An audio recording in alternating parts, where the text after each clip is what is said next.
find a carriage.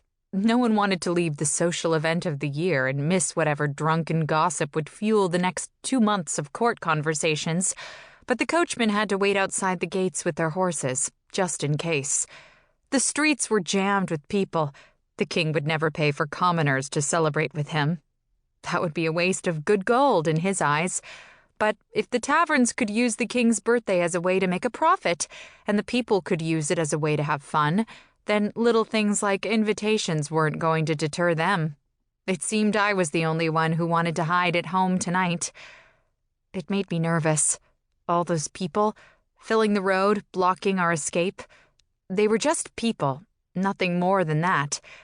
People who didn't even care who we were in the slightest, but knowing they were out there, all around us, that they had beating hearts and judging minds, that they might do anything and I couldn't predict it, that I couldn't run past them all. I twitched the curtains closed, but the shouts and laughter cut through the window, so I gripped my hands together in my lap, trying to remember to breathe. It must have taken half an hour or more to fight through the crowds, but finally, the carriage turned onto my street. Only nobles lived here, in black-beamed buildings from hundreds of years ago.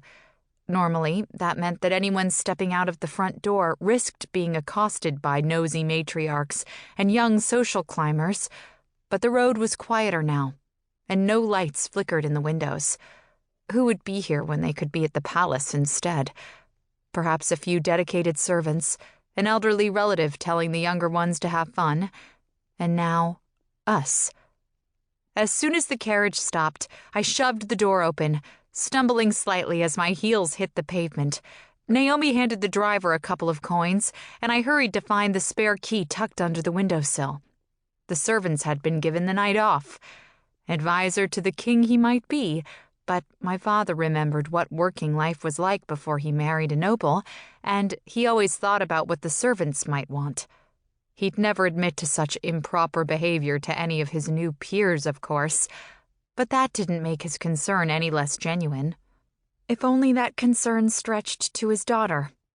My happiness could never come before the expectations of the court.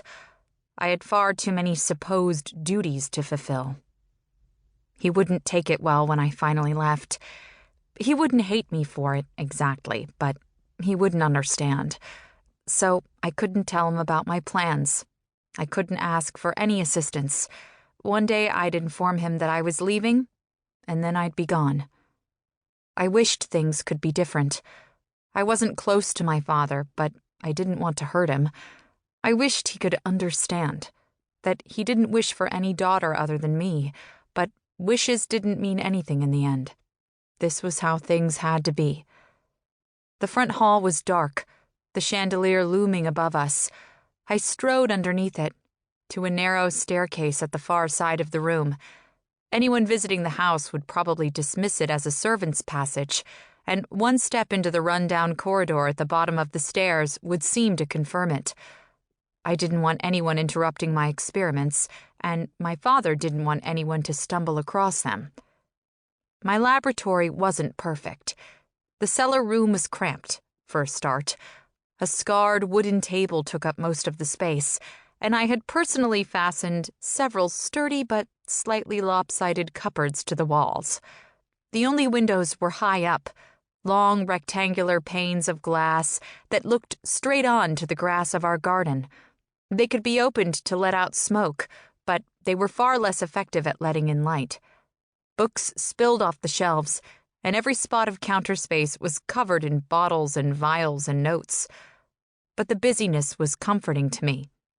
Everything had a system, even if it was one I couldn't express in words. I knew where everything was.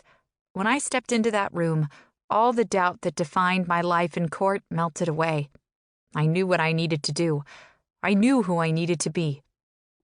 I'd been interested in science for as long as I could remember, for longer than I'd had a word for it. I'd driven my mother and father insane with endless questions. Why is the sky blue? Why is fire hot? Why does food change when it's cooked? Why do people in different kingdoms speak different languages from us? Why? About anything and everything. My mother always indulged me with some